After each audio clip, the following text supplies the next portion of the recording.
Welcome to Pinki's kitchen. Pinki's কিচেনে সবকে welcome. আবার চলে এলাম আমি দুর্দান্ত একটা রেসিপির সাথে। আজকে রেসিপিটা হলো আলু আর সুজি দিয়ে একটা মজাদার স্ন্যাক্স। যে স্ন্যাক্সটা বানানো খুবই ইজি, খেতে কিন্তু দুর্দান্ত হয়। আপনারা প্লিজ একবার হলেও কিন্তু এই রেসিপিটা বানাবেন। ছোট থেকে বড় সবাই কিন্তু এটা মজা করে খাবে। তাহলে চলুন এই মজাদার স্ন্যাক্সটা আমরা কেমন করে বানিয়েছি, ফুল উপকরণটা তাহলে দেখতে থাকি। আলু দিয়ে স্ন্যাক্স বানানোর জন্য আমি এখানে একটা বড় সাইজের আলু নিয়েছি, আর এখানে নিয়েছি কিছু কম 1 বাটি সুজি। এবার আলুটাকে আমরা গ্রেট করে নেব, সুজিটাকে সাইডে রেখে দিই। আর আমাদের বাড়িতে এরকম গ্রেটার সবার বাড়িতেই আছে। এই ছোট মিডিয়াম সাইজের গ্রেটটা দিয়ে আমরা আলুটাকে গ্রেট করে নেব। আলুটাকে কিন্তু এরকমভাবে গ্রেট করে নিতে হবে।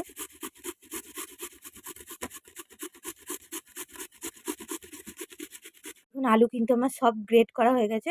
এবার এটা একটা অন্য পাত্রে ঢেলে নেব।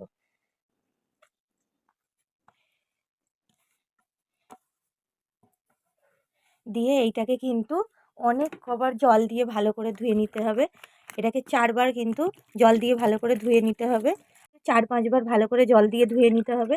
না হলে আলু দিয়ে যখন স্ন্যাক্স বানানো হয় তখন ওই স্ন্যাক্স কিন্তু মুচমুচে হবে না, অথবা মুচমুচে যদি হয় তাহলে কিছুক্ষণ পরেই কিন্তু ওটা নরম হয়ে যাবে। ওই জন্য আলুটাকে ভালো করে 4-5 বার জল দিয়ে পাল্টে পাল্টে ধুয়ে নিতে হবে। দেখুন আমি কিন্তু আলুটাকে ভালো করে ধুয়ে নিচ্ছি। আমি আরও 2 বার কিন্তু জল দিয়ে ধুয়ে নেব। বারবার বলছি আলুটাকে কিন্তু 4-5 বার কিন্তু জল পাল্টিয়ে ধুয়ে নিতে হবে। নাহলে এই স্ন্যাক্সটা কিন্তু ভালোভাবে মুচমুচে হবে না। এটা কিন্তু আমি 3-4 বার কিন্তু ভালো করে জল দিয়ে ধুয়ে নিয়েছি। এবার আলুটাকে তুলে নেব। ভালো করে কিন্তু জল ঝরিয়ে তুলে নিতে হবে আলুটা।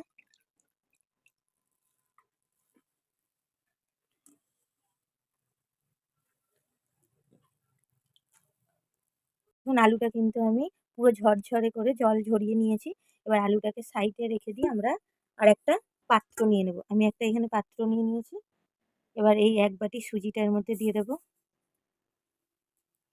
আর এর মধ্যে দিয়ে দেব 2 চামচ বেসন। বেসনটা কিন্তু বেশি দেওয়া যাবে না, 2 চামচই দেবেন এর মধ্যে। আর এর মধ্যে দিয়ে দেব স্বাদ মতো লবণ।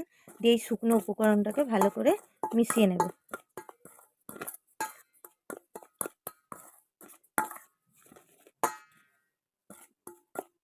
দিয়ে এবার এটা জল দিয়ে দেব। এবার আমি এর মধ্যে 2 বাটি জল দেব। আমি এখন 1 বাটি দিচ্ছি, আর 1 বাটি দেব। দিয়ে এটাকে ভালো করে মাখিয়ে নেব। একবারে যদি আমি 2 বাটি জল দিয়ে দিই তাহলে কিন্তু বেসনটা দলা পাকিয়ে যেতে পারে। ওই জন্য 2 বারে কিন্তু জলটা দেবেন না। একবারে মাখিয়ে নিয়ে তারপরে আরেকবার আমি জলটা দেব। নাহলে কিন্তু বেসনটা দলা পাকিয়ে যেতে পারে। এখানে আমি ভালো করে মাখিয়ে নিয়েছি। আবারও এর মধ্যে আরেক বাটি জল দিয়ে দেবো। এই যে আরেক বাটি জল দিয়ে দিলাম। দিয়ে আবার ওটাকে মাখিয়ে নেব।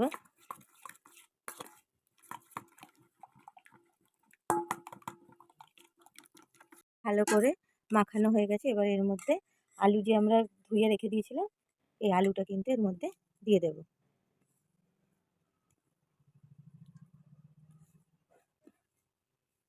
দিয়ে আবারও আমরা এটাকে ভালো করে মিশিয়ে নেব। দেখুন এর ঘনত্বটা কিন্তু আমাকে বেশি একটু মোটা মোটা লাগছে। এর মধ্যে কিন্তু আরেক বাটি আমরা জল দেব।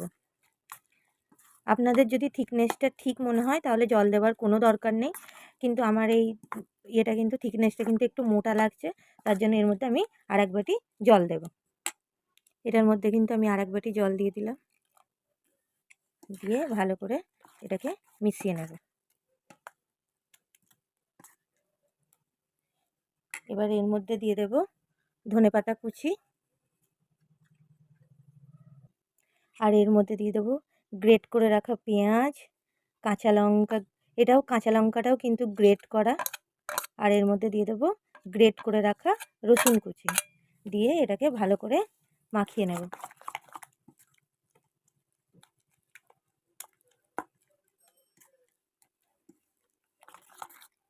এর মধ্যে দিয়ে দেবো আমরা কিছুটা কাশ্মীরি লাল লঙ্কার গুঁড়ো। আপনাদের কাছে যদি চিলি ফ্লেক্স থাকে তাহলে আপনারা চিলি ফ্লেক্সও ব্যবহার করতে পারেন। দিয়ে আবারও এটাকে ভালো করে মাখিয়ে নেব। এর মধ্যে আমরা দিয়ে দেবো সামান্য হলুদের গুঁড়ো, জাস্ট এটার কালারটা সুন্দর আসার জন্য। দিয়ে আবারও এটাকে ভালো করে মাখিয়ে নেব। এর মধ্যে দিয়ে দেবো 1 চামচ চাট মশলার গুঁড়ো। আপনাদের হাতের কাছে যদি চাট মশলা থাকে তাহলে আপনারা চাট মশলা ব্যবহার করতে পারেন। আর যদি চাট মশলা না থাকে তাহলে আপনারা আমচুর পাউডারও ব্যবহার করতে পারেন। আর আমচুর পাউডার যদিও না থাকে তাহলে আপনারা এর মধ্যে লেবুর রসও ব্যবহার করতে পারেন। দেখুন সব উপকরণ কিন্তু ভালো করে মাখানো হয়ে গেছে। এবার এটাকে 10 মিনিট এটাকে চাপা দিয়ে আমরা রেস্টের জন্য রেখে দেবো। আমরা এখানে একটা থালা নিয়েছি, আর থালার মধ্যে আমরা কিছুটা সাদা তেল মাখিয়ে নেব।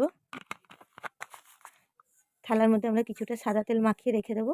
এটা আমাদের থালাটা পরে কাজে লাগবে, ওই জন্য আমি এখন সাদা তেলটা মাখিয়ে রেখে দিলাম। এটা আমাদের পরে কাজে লাগবে। ঢাকনাটা খুলে দেখি 5 মিনিট হয়ে গেছে।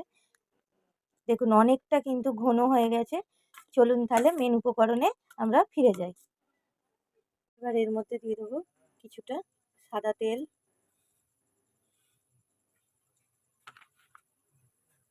এবার এর মধ্যে দিয়ে দেবো কিছুটা কালো সরিষা আর সাদা জিরে দিয়ে এবার এটাকে ভালো করে একটু ভাজা ভাজা করে নেব।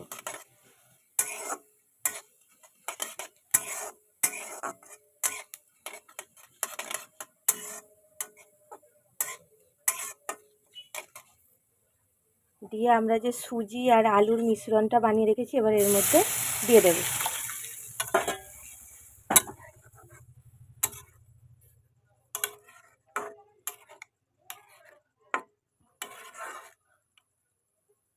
দিয়ে এটাকে যতক্ষণ না এটা একটা আঠা আঠা ভাব হয়ে যাচ্ছে ততক্ষণ এটাকে আমরা রান্না করে নেব।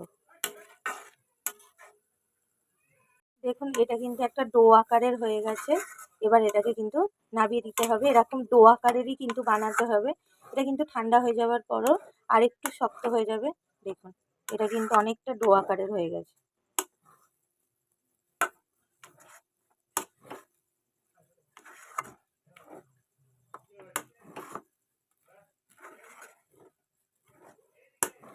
এবার এটাকে নামিয়ে দেব।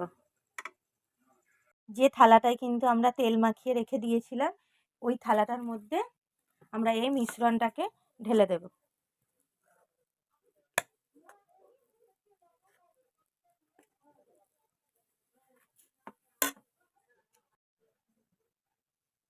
এটাকে কিন্তু সমানভাবে সেট করে দিতে হবে।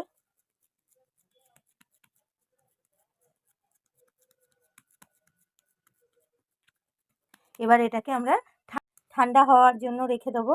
5 মিনিট পর আমরা ফিরে আসছি। আমি কিন্তু ঠান্ডা করে ফিরে এসেছি। এবার এটাকে কেটে নেব। আমি 4 চৌকো শেপে কাটছি, আপনারা আপনাদের ইচ্ছে মতো শেপে কিন্তু কাটতে পারেন।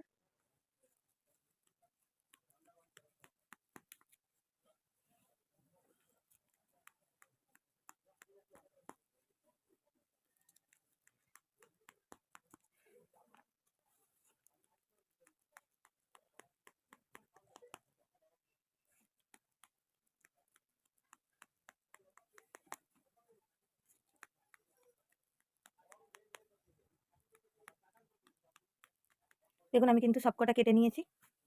এবার একটা একটা করে আমি তুলে নেব। দেখুন আমি কিন্তু কেটে নিয়েছি। আমি এরকম সাইজের মোটা রেখেছি, আপনারা চাইলে পাতলা করেও কাটতে পারেন। আমি এবার সবকটা একটা প্লেটে তুলে নেব। দেখুন আমি সবকটা কিন্তু কেটে নিয়েছি। এবার চলুন এটাকে আমরা তেলে ফ্রাই করে নিই। আর আমি এর মধ্যে তেল দিয়ে দেব। আমি এটা ডুবো তেলে ভাজছি, আপনারা এটাতে শ্যালো ফ্রাইও করতে পারেন। তাহলে তেলটা গরম হয়ে যাক। তেল কিন্তু গরম হয়ে গেছে। একে একে এবার এগুলো দিয়ে দেবো। এটা কিন্তু একদম লো ফ্লেমেও ভাজা যাবে না, হাই টু মিডিয়াম ফ্লেমে এটাকে ভালো করে লাল লাল করে গোল্ডেন ব্রাউন কালার করে ভেজে নিতে হবে। আমি একে একে কিন্তু সবগুলো ভেজে নেব।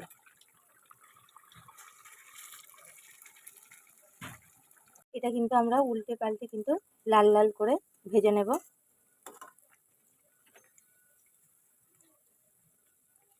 এটা উল্টে লাল লাল করে ভেজে নিতে হবে, গোল্ডেন ব্রাউন কালার করে এটা ভাজতে হবে। আলু আর সুজি দিয়ে কিন্তু এই মজাদার স্ন্যাক্সটা কিন্তু দারুণ লাগে খেতে। আপনারা প্লিজ একবার হলেও কিন্তু ট্রাই করবেন আলু আর সুজি দিয়ে এই মজাদার স্ন্যাক্সটা। এটা কিন্তু টমেটোর সস দিয়ে খেতে কিন্তু দুর্দান্ত লাগে, আর ছোট থেকে বড় কিন্তু সবাই কিন্তু এটা পছন্দ করে খাবে। দেখুন গোল্ডেন ব্রাউন কালার কিন্তু হয়ে গেছে এর মধ্যে। এটা কিন্তু আপনারা প্লিজ একবার হলেও ট্রাই করবেন, আর ট্রাই করে কিন্তু কমেন্ট বক্সে জানাবেন যে আপনাদের রেসিপিটা কেমন লেগেছে। ভালো লাগলে প্লিজ কমেন্ট করে জানাবেন যে আপনাদের এই সুজি আর আলু দিয়ে এই মজাদার স্ন্যাক্সটা কেমন লেগেছে। এটা কিন্তু ছোট থেকে বড় সবাই কিন্তু এটা মজা করে খাবে। দেখুন আমার কিন্তু গোল্ডেন ব্রাউন কালার হয়ে গেছে, এটাকে এবার আমরা তুলে নেব। দিয়ে এরকমভাবে আমরা বাদবাকি সবকটা স্ন্যাক্স ভেজে ফিরে আসি, আমরা তুলে নেব। তুলে নিয়ে এরকমইভাবে আমরা বাদবাকি স্ন্যাক্সটা ভেজে নেব।